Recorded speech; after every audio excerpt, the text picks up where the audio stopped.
성도 여러분, 안녕하셨습니까? 오늘은 2020년 8월 29일 안식일입니다.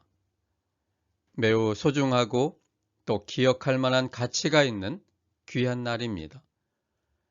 오늘 기억하셔서 하나님을 찬양하며 예배하는 이 시간에 함께 하신 모든 성도님들을 환영하며 또한 감사합니다. 하나님을 예배하며 찬양할 때 그 예배 속에 계신 하나님을 만남으로 오늘 이 안식일의 의미를 새롭게 하고 또 하나님의 주시는 이 생명이야말로 우리가 살아가는 생명력이라는 사실을 다시 한번 깨달음으로 하나님 중심의 삶, 하나님께 영광을 돌리는 삶을 살아가기를 선택하는 귀한 그런 시간들이 되기를 바랍니다. 첫 장면은 481장 빛나고 높은 보좌와 이 찬양을 함께 찬양하겠습니다.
기도하겠습니다. 하나님 아버지, 오늘 또한 우리에게 어김없이 안식일을 통해 찾아오시는 주님을 찬양합니다. 하나님께서 언제나 우리를 찾아오시고 우리에게 생명력 주시기를 원하시며 사랑과 은혜 주기 원하시는 우리 하늘 아버지임을 인하여 참으로 감사합니다. 우리는 주님을 종종 놓칠 수 있지만 하나님은 언제나 우리를 주시하시고 우리의 필요를 채워주기 위해 기다리시는 분이십니다. 하나님의 놀라운 사랑과 은혜를 생각할 때 주님께 찬양과 영광을 돌립니다. 오늘이 안식일을 통해 우리가 다시 한번 주님을 만나는 경험을 갖도록 도와주시고 우리의 눈과 마음이 주님께만 향하는 시간이 되도록 인도하여 주시옵소서. 세상은 요란스럽고 혼란스럽지만 그러나 다시 한번 하나님과의 관계를 통해 하나님을 통해서 우리의 마음을 새롭게 하여 주시고 새로운 용기와 힘을 얻는 귀한 시간이 되도록 인도하여 주시옵소서. 특별히 시애틀교회 모든 성도님들에게 함께해 주시옵소서. 여러 달 동안 예배에 참여하지 못하고 또 서로 교우들 간에 만나지 못하는 어려운 상황 속에 놓여져 있어서 얼마나 힘들고 마음이 답답하겠습니까? 우리 시애틀교회 성도님들을 위로하여 주시고 그러나 이러한 어려운 상황 속에라 할지라도 우리가 각자 있는 곳이지만 함께 예배할 수 있다는 생각을 통해 다시금 주님을 찬양하며 감사하는 시간이 되도록 인도하여 주시옵소서. 성령께서 우리 성도님 마음 각자의 마음 속에 임해 주셔서 오늘 예배 속에 담긴 그 하나님을 만나는 경험을 갖도록 도와주시고 또 주님을 통해 우리 속에 풍성함을 경험하는 귀한 시간이 되도록 인도하여 주시옵소서. 예수님 이름으로 기도합니다. 이제 특창을 듣도록 하겠습니다.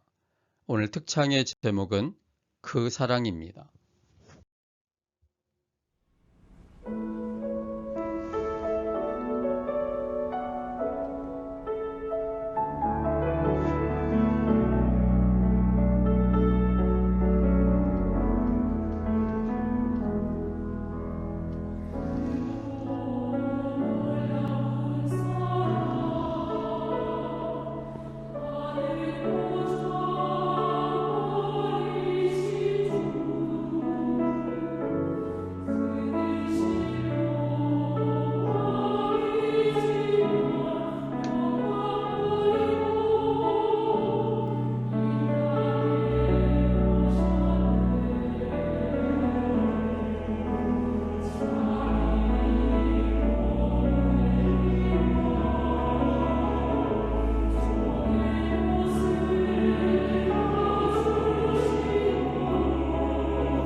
오늘 이 시간에는 하나님께서 우리의 풍성한 삶을 위해 하시는 일 세 가지라는 제목으로 함께 은혜를 나누고자 합니다.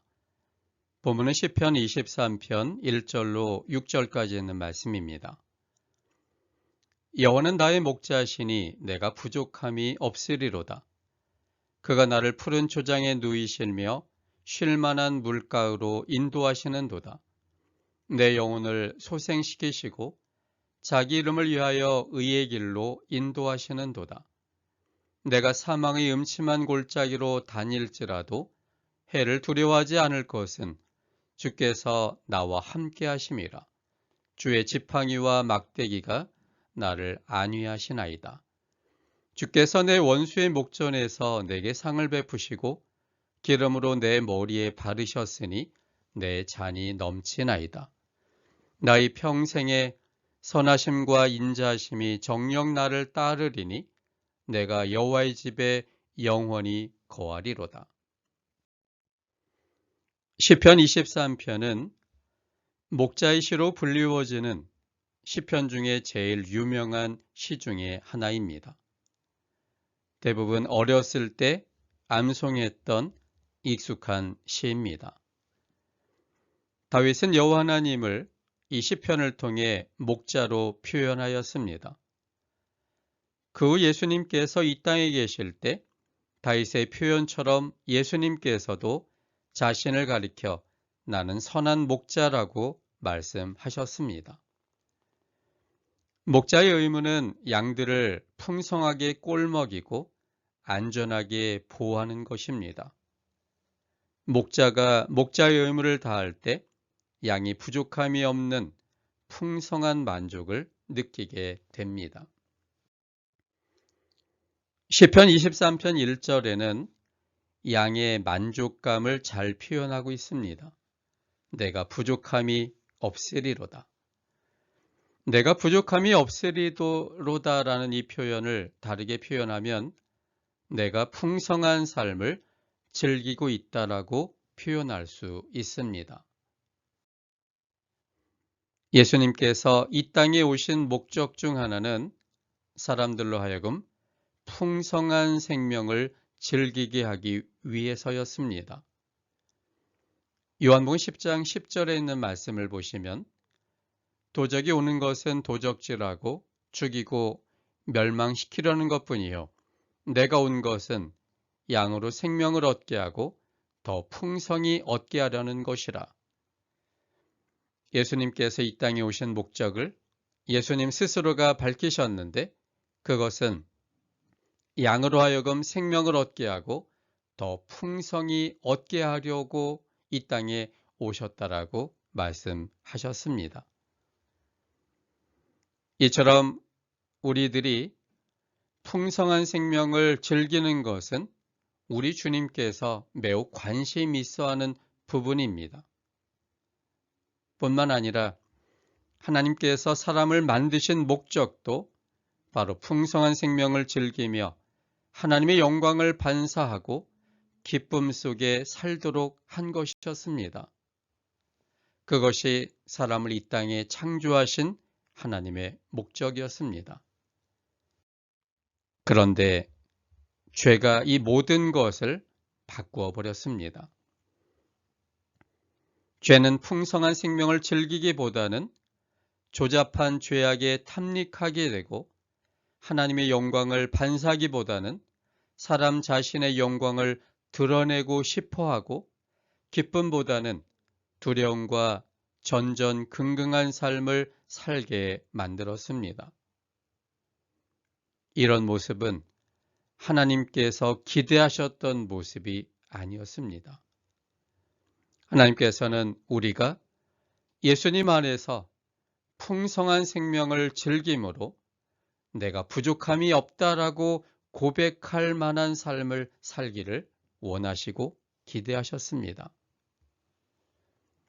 하나님께서 원하셨던 풍성한 삶을 즐김으로 내게 부족함이 전혀 없다라고 그렇게 고백하는 이 일을 위해서 예수님께서는 적어도 세 가지의 일을 행하셨습니다. 예수님께서 우리의 풍성한 삶을 즐기게 하기 위해서 행하신 이 세 가지의 일들을 확신할 때 우리는 비로소 우리를 위해 준비하신 풍성한 삶을 즐길 수가 있게 될 겁니다. 그래서 이 시간에는 예수님께서 우리의 풍성한 삶을 위해 행하신 이 세 가지 일들을 살펴보므로 예수님 안에서 부족함이 없는 즐거움의 확신을 다시 한번 살펴보는 시간이 되고자 합니다. 첫째는 하나님께서 우리의 풍성한 삶을 위해 우리의 자유의지를 최대한 활용하도록 하셨습니다. 하나님께서 우리의 풍성한 삶을 위해 우리의 자유의지를 최대한 활용하도록 하셨습니다. 본문은 2절과 3절에 있는 말씀입니다. 시편 23편 2절과 3절에 있는 말씀입니다. 그가 나를 푸른 초장에 누이시며 쉴만한 물가로 인도하시는도다. 내 영혼을 소생시키시고 자기 이름을 위하여 의의 길로 인도하시는도다. 2절과 3절을 자세히 읽어보면 하나님은 사람의 자유의지를 최대한 활용하도록 하셨음을 알 수 있습니다. 하나님께서 하시는 일은 우리로 하여금 푸른 초장에 누이시고 물가로 인도하시고 내 영혼을 소생시키시고 의의 길로 인도하시는 일입니다. 그리고는 하나님은 더 이상 깊게 관여하지 아니하십니다. 그 이후의 선택은 사람들의 몫으로 남겨놓으셨습니다. 그래서 사람들은 푸른 초장으로 인도되지만 꼴을 먹고 안 먹고는 사람의 몫으로 남겨두셨습니다. 사람들이 물가로 인도되지만 물을 마시고 안 마시고는 사람의 몫으로 남겨두셨습니다. 사람들은 하나님에 의해서 의의 길로 인도되지만 그 의를 받아들이느냐 안 받아들이느냐는 사람의 몫으로 전적으로 남겨두셨습니다. 하나님께서는 우리가 풍성한 삶을 즐기기 위해서는 자율적인 사람이 되어야만 가능하다는 사실을 이미 알고 계셨습니다.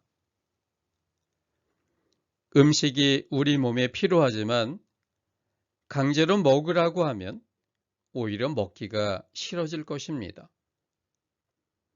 물이 우리 몸에 필요하지만 강제적으로 마시라고 강요한다면 오히려 마시기가 싫어질 것입니다. 우리가 하나님이 기대하시는 풍성한 삶을 즐기기 위해서는 내 자유의지로 판단하고 그것을 자유로운 선택 속에 행할 때 드디어 이르러 오게 됩니다.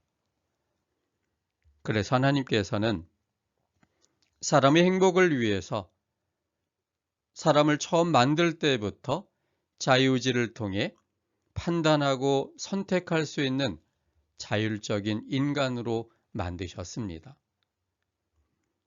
그런데 하나님의 이런 생각은 위험에 빠뜨릴 요소들도 많이 담겨져 있습니다. 즉, 사람이 자율적인 판단과 선택으로 하나님 대신 사단을 선택할 가능성도 있는, 그래서 그 결과가 영원한 사망으로 빠져들이게 될 위험 요소가 있다는 점이었습니다. 그러나 하나님께서는 그런 위험 요소가 분명히 있음에도 불구하고 사람이 자율적인 사람으로 만들어질 때에만 하나님과의 자율적 사랑의 관계로 이루어지고 그리고 사람 자신도 그러므로 인해 풍성한 삶을 누릴 수 있다는 것을 아셨기 때문에 사람을 선택의 자유가 있는 자율적인 사람으로 만드신 것입니다. 하나님께서 사람에게 주신 자유의지에는 심지어 죽을 자유까지도 주셨을 만큼 완벽한 것이었습니다. 그런데 이것은 하나님 편에서 보면 사람을 완전히 잃어버리고 끝나버릴 수도 있는 일이었습니다. 이렇게 위험 요소가 있음에도 불구하고 사람이 진정으로 풍성한 삶을 누리게 하기 위해서 죽을 자유라는 극히 위험적 요소가 있음에도 불구하고 사람들에게 의지의 자유, 선택의 자유를 주신 것입니다.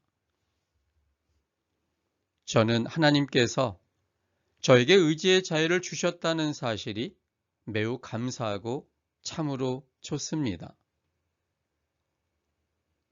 그러나 하나님께서는 사랑하시되 강제적으로 사랑하지 아니하시고 사람에게 선택의 자유로 그 사랑을 선택하기까지 참고 또 참고 계속하여 기다리시는 그 모습에 저는 감격할 수밖에 없습니다. 자율적인 것은 위험스럽게 보이기는 해도 자율적으로 하나님을 사랑하게 될 때 그 폭발력은 가히 상상하기 어려울 만큼 대단한 힘이 있습니다.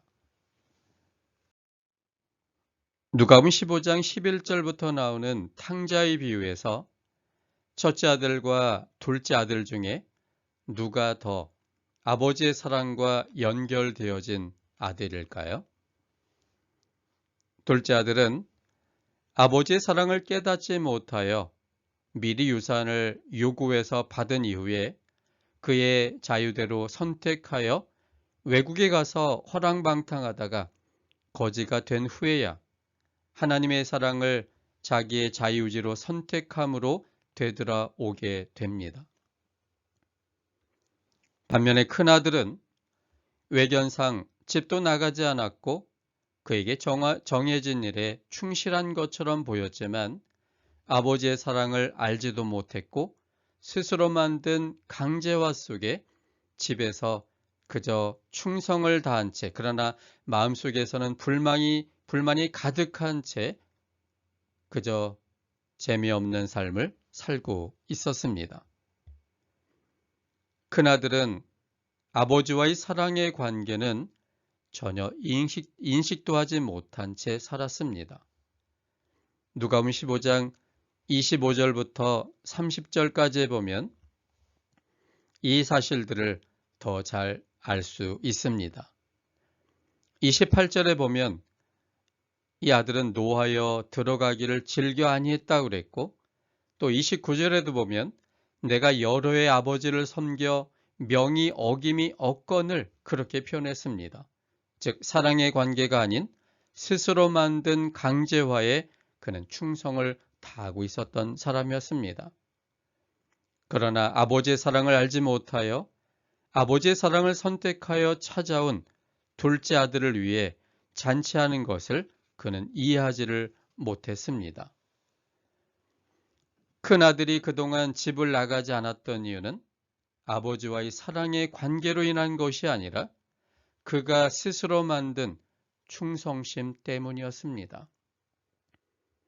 아버지를 오해하기 때문에 아버지의 눈에 잘 들게 하는 것이 그가 유산을 받을 수 있는 유일한 길이라고 생각하며 살았기 때문에 그는 집을 나가지 않았던 것입니다.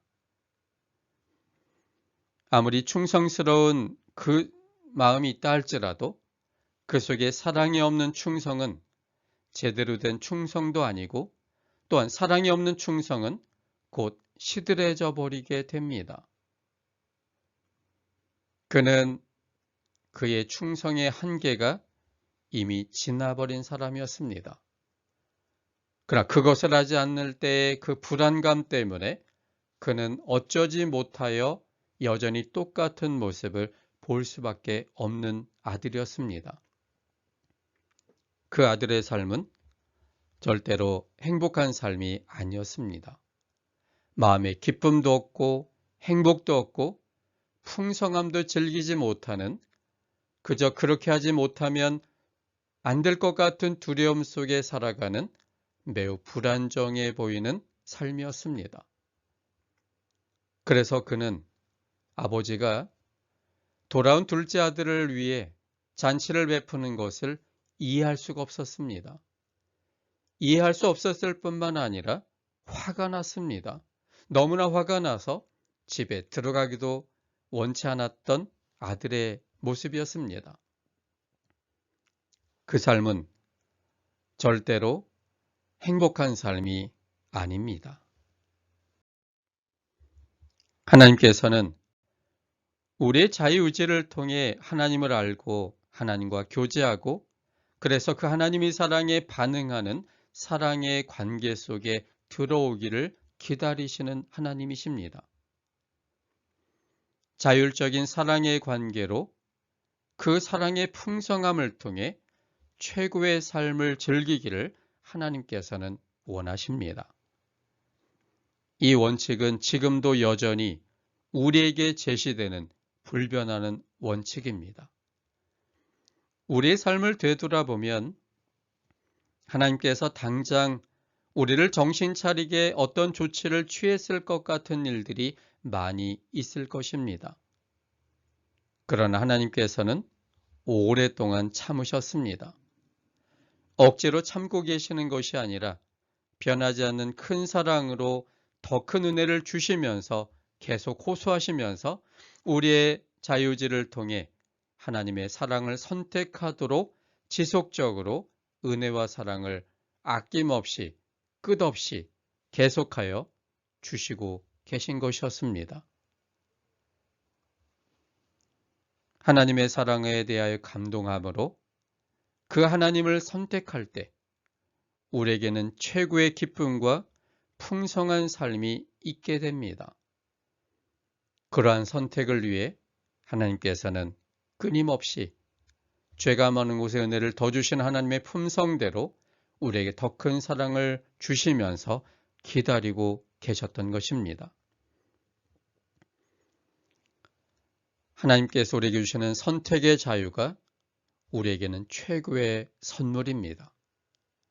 이 선택의 자유야말로 하나님이 사람을 어떻게 대하시는지를 가장 잘 보여주는 덕목입니다. 우리를 강제하지 않고 우리를 조정하려고 하지 않고 하나님의 유익대로 우리를 사용하시는 분이 아니라 하나님과 우리를 동등의 입장 속에 두시고 하나님과의 사랑의 교제를 통해 하나님도 즐거워지시고 우리도 즐겁기를 원하시는 것이 하나님의 사랑이었습니다. 정말 가장 하나님다운 모습은 전능함이 아니라 이렇게 사랑을 통해 우리를 기다려주시고 선택의 자유를 주시는 그분의 품성입니다. 그분의 품성이야말로 하나님이 영광입니다. 하나님을 가장 하나님답게 하는 요소는 우리에게 선택의 자유를 주는 것입니다. 이 선택의 자유를 통해서만 우리는 행복해질 수 있고 하나님이 우리에게 주시고자 하시는 행복의 풍성함을 더 많이 누리며 즐길 수가 있게 됩니다. 그러므로 하나님께서 우리에게 주실 풍성한 삶을 즐기기 위해 우리에게 주신 선택의 자유를 잘 사용하여 하나님의 사랑을 붙드시고 그 사랑에 반응하는 우리의 선택의 자유가 되시기를 바랍니다.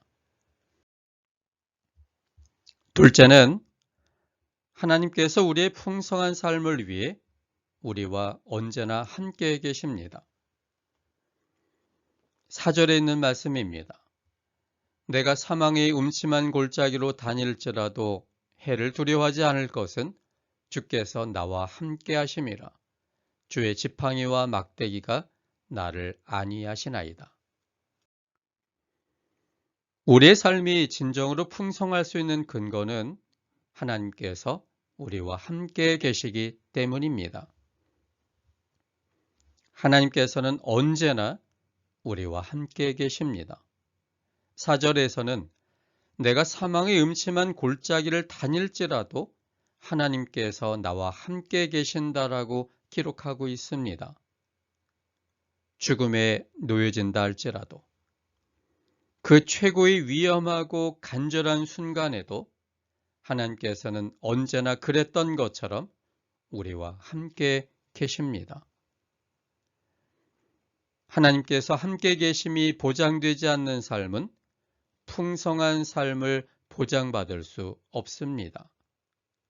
뿐만 아니라 하나님께서 나와 함께 계심으로 예수님의 심정으로 예수님의 눈을 가지고 살아갈 때 우리들은 그때 정말로 하나님이 기대하시는 풍성한 삶을 즐길 수가 있게 됩니다. 그렇다면 예수님의 눈으로 살아간다는 것은 어떻게 사는 것일까요? 그것은 예수님께서 이 땅에 계셨을 때 사람들을 보셨던 것처럼 우리도 사람을 보고 그들을 대하는 것입니다. 예수님은 이 땅에 육신을 입고 오셔서 사람들의 말을 배우고 사람들의 음식을 먹고 그들과 함께 섞이셨습니다. 그리고 그들을 개별적으로 유심히 보시고 그들의 필요가 무엇인지를 살피는 삶을 사셨습니다. 마태복음 9장 36절에 보면 무리를 보시고 민망히 여기사라는 표현이 있습니다. 그런데 이 민망히 여기사라는 이 표현이 매우 잘못된 번역처럼 보입니다. 민망히 여겼다는 이 말은 마치 그들이 좀 귀찮게 보이는 듯한 그런 느낌을 주지 않습니까? 우리 주님께서 절대로 어떤 사람들에 대하여 좀 민망하게 여기는 일은 한 번도 없으셨기 때문에 이러한 번역은 문제를 갖고 있습니다. 그래서 다행히도 다른 번역에 보면 이것을 다르게 번역했습니다. 공동 번역 성경에 보면 불쌍한 마음이 들어라고 번역했습니다. 무리를 보시고 불쌍한 마음이 들어. 그리고 한글 킹제임스 버전에는 그들을 가엾게 여기사 그렇게 표현했습니다. 무리를 보시고 그들을 가엾게 여기사 이렇게 기록하고 있습니다. 좋은 번역이죠. 그리고 마태복음 14장 14절에 보면 예수께서 나오사 큰 무리를 보시고 불쌍히 여기사 그 중에 있는 병인을 고쳐주셨다고 기록하고 있습니다. 예수님이 사람들을 볼 때 불쌍히 여기셨고 그들의 필요가 뭔지를 알고 싶어 했기 때문에 그 무리를 보셨고 그리고 그 무리의 불쌍함을 그가 느끼신 것입니다. 마태복음 15장 32절에 있는 말씀입니다. 예수께서 제자들을 불러 가라사대 내가 무리를 불쌍히 여기노라. 저희가 나와 함께 있은지 이미 나흘임에 먹을 것이 없도다. 길에서 기진할까하여 굶겨 보내지 못하겠노라. 우리 주님께서는 무리들을 보시면서 불쌍한 마음이 드셨습니다. 저들이 자신과 함께 있은 지가 이미 사흘이기 때문에 먹을 것이 다 떨어졌을 것이다. 그래서 그들이 돌아갈 때 기진하지 않게 먹을 것을 준비해 주라고 우리 주님께서 말씀하고 있는 장면입니다. 또 마태복음 20장 34절에 있는 말씀에는 예수께서 민망히 여기사 저희 눈을 만지시니 곧 보게 되어 저희가 예수를 좇으니라라고 기록하고 있습니다. 여기 민망히 여기사 이 표현이 잘못된 번역이죠. 그래서 공동번역 성경에 보면 치근한 마음이 들어라고 번역했고 한글 킹제임스 버전에는 성경에는 불쌍히 여겨 저희 눈을 만지시니 이렇게 번역을 했습니다. 우리 주님께서는 그들의 필요가 무엇인지를 보기 위해 잘 주목하시는 분이셨습니다. 그래서 그들을 주목해 봤다가 그들의 상황을 보시고 불쌍한 마음이 들었고 그래서 대책을 쓰셨습니다. 그래서 저희 눈을 만져주심으로 그들의 눈이 곧 열리도록 그렇게 하신 것을 기록하고 있습니다. 이처럼 예수님은 사람들의 필요를 보시지만 사람들은 자기가 보고 싶은 것만을 봅니다. 자기가 보고 싶은 것만 보기 때문에 만족함도 없고 풍성함도 없는 것입니다. 예수님의 눈으로 예수님께서 직접 보여주고 들려주신 것을 보고 배울 때 풍성한 생명을 즐기는 사람이 됩니다. 마태복음 11장 2절로 5절까지 있는 말씀을 보겠습니다. 요한이 옥에서 그리스도의 하신 일을 듣고 제자들을 보내어 예수께 여짜오되 오실 그이가 당신이오니까 우리가 다른 일을 기다리오리까? 예수께서 대답하여 가라사대 너희가 가서 듣고 보는 것을 요한에게 구하되 소경이 보며 안진뱅이가 걸으며 문둥이가 깨끗함을 받으며 귀머거리가 들으며 죽은 자가 살아나며 가난한 자에게 복음이 전파된다 하라. 예수님의 눈으로 예수님께서 직접 보여주고 들려주신 것을 보고 배울 때 드디어 그 결과는 풍성한 생명을 즐기는 사람이 됩니다. 결국 예수님이 하신 일을 보게 되었을 때 거기에는 소경이 보게 되며 그리고 장애가 있는 분들이 그 장애가 다 회복되는 풍성함을 결국은 갖게 된 것입니다. 풍성한 생명을 즐긴다는 것은 무엇입니까? 그것은 놀 때 놀고 일할 때 일하고 희낙낙할 때 희낙낙하고 그리고 모르면 배우고 도와줄 땐 도와주고 도움 받을 때는 도움받고 하는 이 모든 것들이 바로 풍성한 생명을 즐기는 사람들의 모습인 것입니다. 나에 대한 스스로의 중요성과 나에 대한 사랑함을 갖지 못하면 우리는 절대로 풍성함을 즐길 수가 없습니다.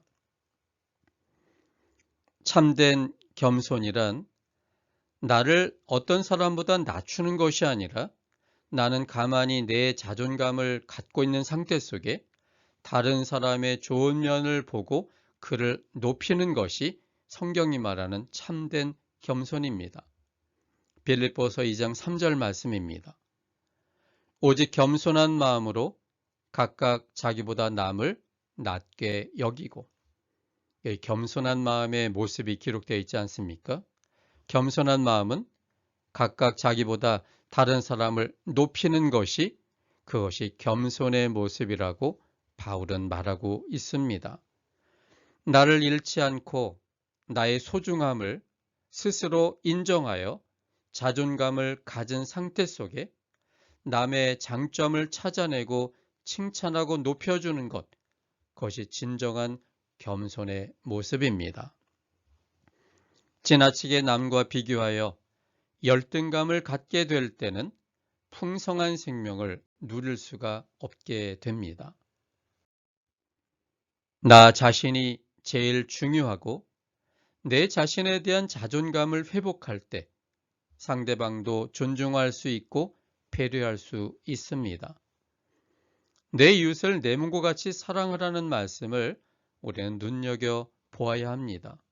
이 말씀의 진정한 의미는 나를 사랑하지 않고는 남을 사랑할 수 없다는 말씀입니다.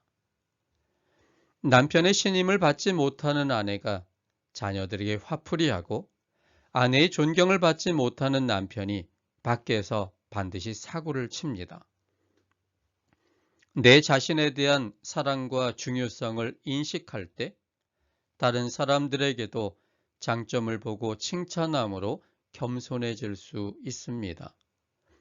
이런 삶이 될 때 하나님과 더불어 그리고 사람들과 더불어 풍성한 삶을 즐기는 사람이 될 수 있는 것입니다.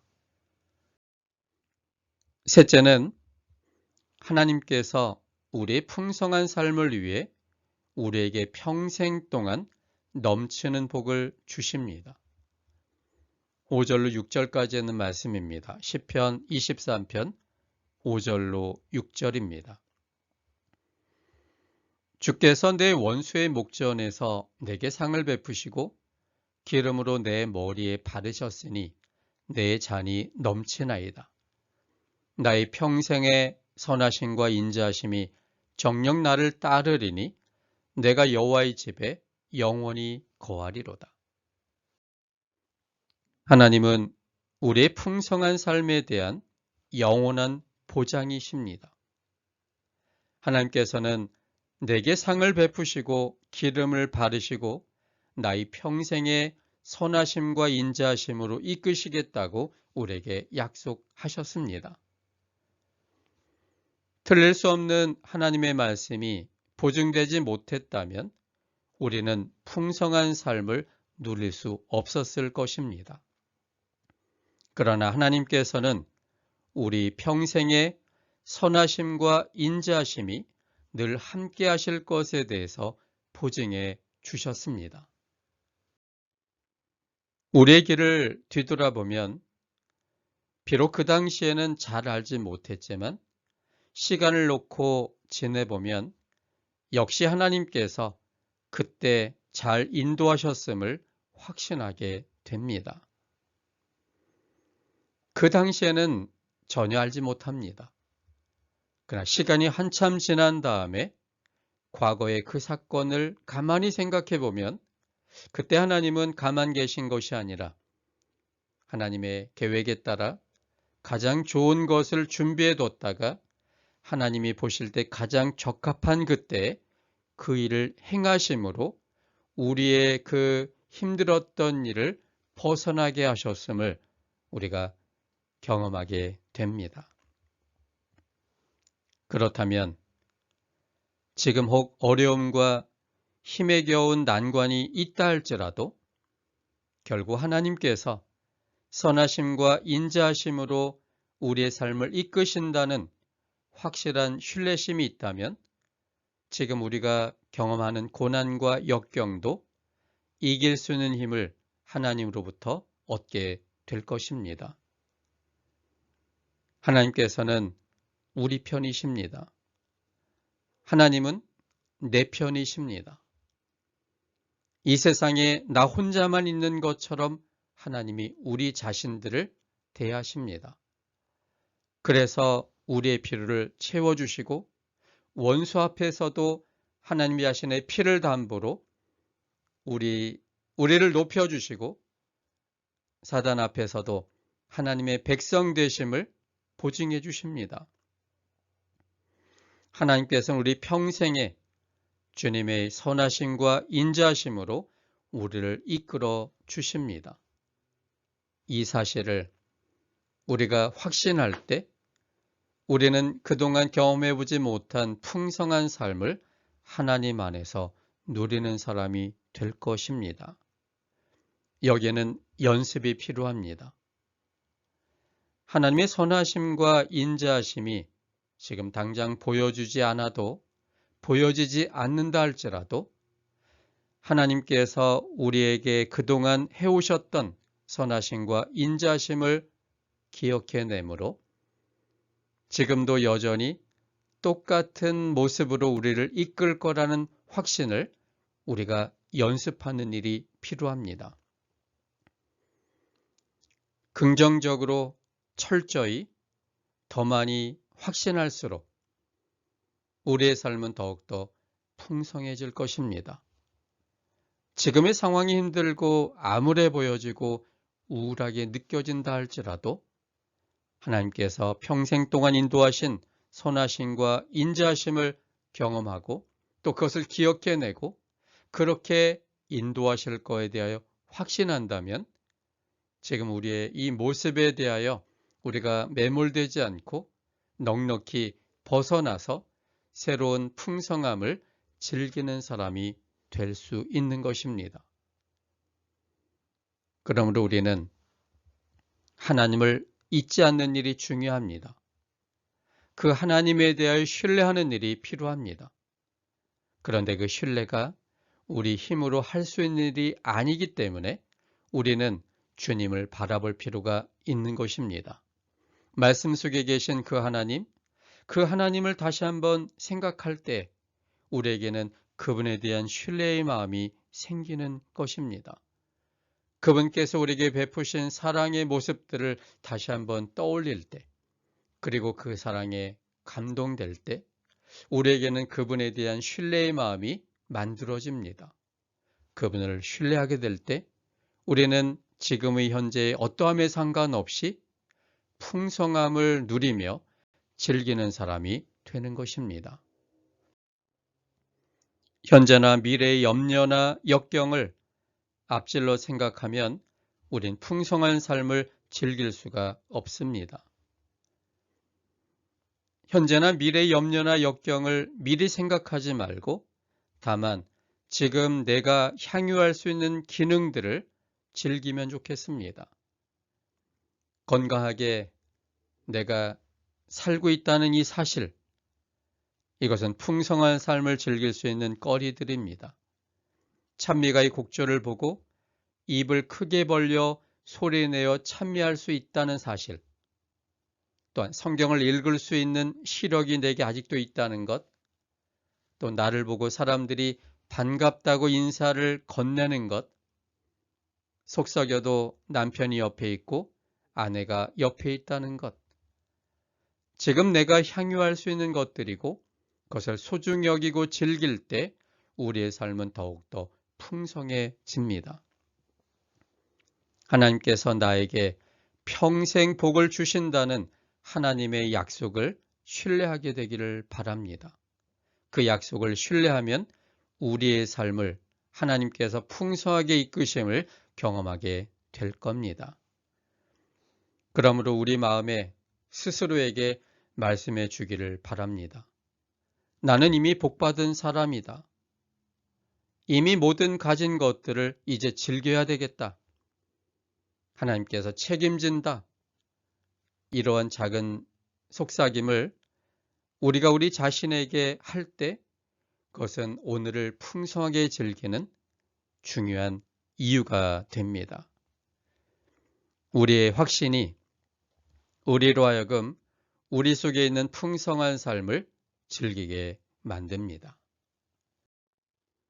하나님은 우리의 풍성한 삶을 위해 세 가지의 것들을 하셨습니다. 첫째는 우리의 자유의지를 최대한 활용하도록 하셨고, 둘째는 우리와 언제나 함께 계셔 주시고, 셋째는 우리에게 평생 동안 넘치는 복을 주시고 계십니다. 우리의 풍성한 삶을 위해 행하신 하나님의 사랑을 확신하고 이제는 하나님 안에서 풍성한 삶을 즐기시기를 바랍니다. 그래서 우리도 시편 23편 1절의 고백을 모두 하게 되기를 바랍니다. 여호와는 나의 목자시니 내가 부족함이 없으리로다. 주님께서 원하시는 행복의 풍성함을 날마다 경험하며 살아가는 우리가 되셨으면 좋겠습니다. 이 풍성한 삶은 생각의 전환으로부터 시작됩니다. 우리에게 주신 선택의 자유에 대한 감사함으로 최선껏 주님 안에 있는 생명을 선택하는 우리가 되었으면 좋겠습니다. 그리고 하나님께서 나와 언제나 함께 계신다는 확신과 주님께서는 일평생 우리에게 넘치는 복을 주시는 분이라는 사실에 대하여 확신할 때 우리는 우리의 삶이 소중하고 또 풍성한 삶을 즐기기에 우리는 기대감을 갖게 될 것입니다. 하나님은 이 땅에서 우리들이 행복한 삶을 살기를 원하십니다. 그 행복한 삶을 풍성하게 누리기를 원하십니다. 하나님과 함께하는 삶은 언제나 행복한 삶입니다. 어느 곳에 있든지 어떤 환경이든지 어떠한 입장이든지 상관없이 하나님과 함께함으로 하나님이 주시는 그 삶은 언제나 행복하며 풍성함이 더해가는 삶입니다. 여호와께서 나의 하나님이시니 내가 부족함이 없으리로다. 이 고백이 얼마나 멋진 고백입니까? 다윗이 경험했다면 우리도 경험할 수 있는 그러한 내용 아닐까요? 그러므로 우리들도 하나님 때문에 내가 부족함이 없다라고 고백할 수 있는 행복에 넘치는 행복을 경험하는 우리 모든 성도님들의 삶이 되기를 바라면서 오늘 말씀을 마치겠습니다. 함께 기도하겠습니다. 아버지 하나님, 오늘 우리는 시편 23편을 통해 다윗의 경험과 다윗의 풍성한 삶을 살펴보았습니다. 사실 엄밀히 따지면 그의 일생은 험악한 세월이었습니다. 배신당하고 쫓기고 늘 생명의 위협 속에 들어가는 삶이었습니다. 그러나 그는 자신의 현실과는 다른 눈을 가지고 자신의 삶을 해석할 수 있었고, 그 해석함을 통해 그는 내가 풍성한 삶을 누리고 있다라고 고백하는 삶으로 전환되었습니다. 하나님께서 우리에게 주신 자유의지를 최대한 잘 활용하여 주님 편에 늘 서는 삶이 우리가 풍성한 삶을 즐기는 삶이 될 것입니다.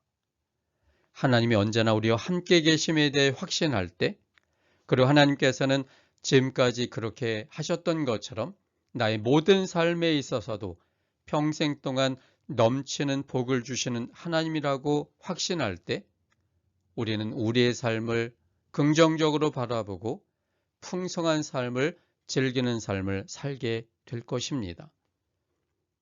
참으로 하나님께 감사한 것은 하나님은 우리의 삶에 대하여 우리가 풍성한 행복을 즐기기를 원하시는 사랑의 아버지라는 사실입니다. 걱정하고 두려워하는 대신에 하나님을 믿기 때문에, 하나님께서 그렇게 평생 동안 해주실 것을 신뢰하기 때문에 우리가 지금 그 행복을 주장하고 행복을 누리고 사는 것이 하나님의 뜻이라는 사실입니다. 그러므로 우리는 하나님 안에서 이 세상의 모습과는 다른 삶을 살 수 있게 됩니다.